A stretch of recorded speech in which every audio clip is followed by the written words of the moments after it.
Take a moment to settle into a comfortable position, sitting with your spine straight but relaxed.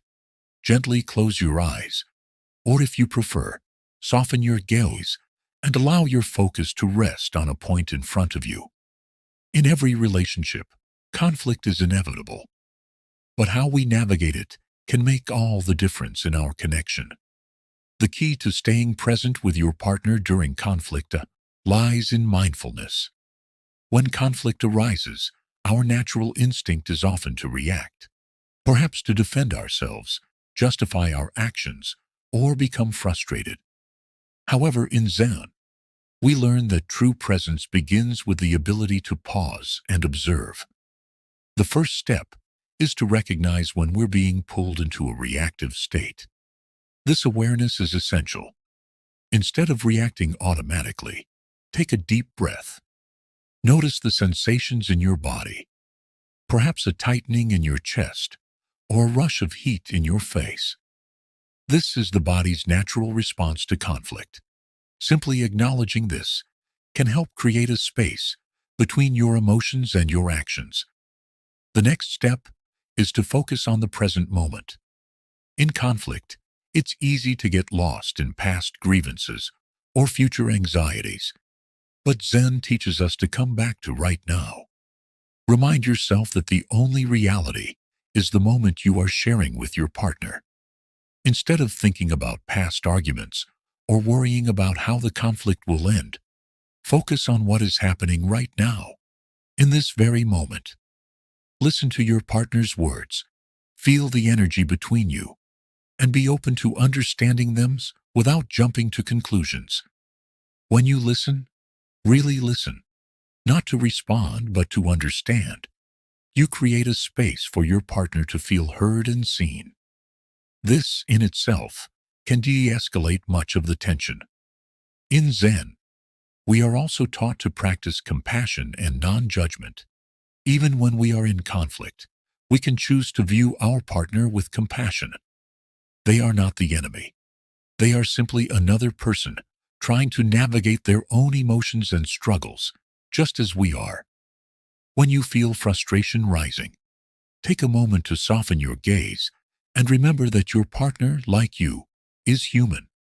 Instead of labeling their actions or words as wrong, consider how you can approach the situation with empathy.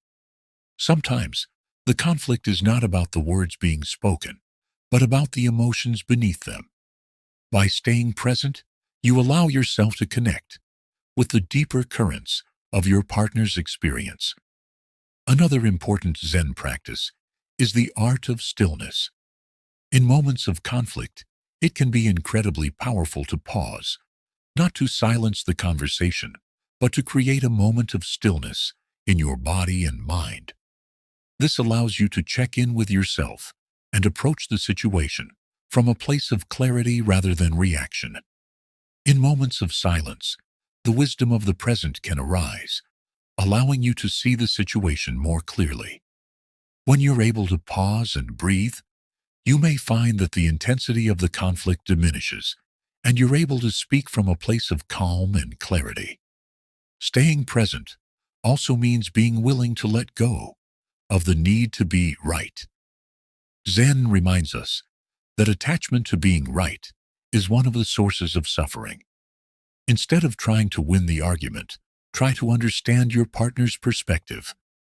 This can create a shift from me versus you to us together. It's not about whose perspective is right. It's about understanding each other's feelings and coming to a place of mutual respect. Another essential piece of staying present during conflict is forgiveness, both giving and receiving it. Zen teaches that holding on to resentment or anger can weigh down the heart. When we are present, we allow ourselves to let go of the need for perfection in our partners and instead accept them as they are. This includes accepting our own imperfections. If you find that you're holding on to past hurts, take a moment to reflect on what you need to forgive, both in your partner and in yourself. This act of releasing allows for healing and reconnection. Throughout the conflict, Remember that it's okay to take a break. If emotions are running too high, it's better to step away for a moment than to continue reacting out of anger or frustration. In Zen, we understand that sometimes silence can be more healing than words. Taking a brief pause to reset your emotions doesn't mean avoidance. It's a chance to return to a more mindful state before continuing the conversation. Lastly, always remember that conflict doesn't have to lead to disconnection. If you stay present, listen, and approach your partner with empathy and understanding, you can emerge from conflict with a deeper connection and a greater appreciation for one another. Zen doesn't teach us to avoid conflict, but to navigate it with awareness, patience, and compassion. By staying grounded in the present moment, we can transform conflict into an opportunity for growth and deeper intimacy. And in the end, it's not about resolving every issue perfectly, but about staying present with each other through the ups and downs, knowing that each moment is a chance to build a stronger, more loving relationship. If this message resonates, subscribe for daily Zen reflections and guided wisdom to help you reconnect, reflect, and become fully yourself. Until then, remember, be like a tree and let the dead leaves drop.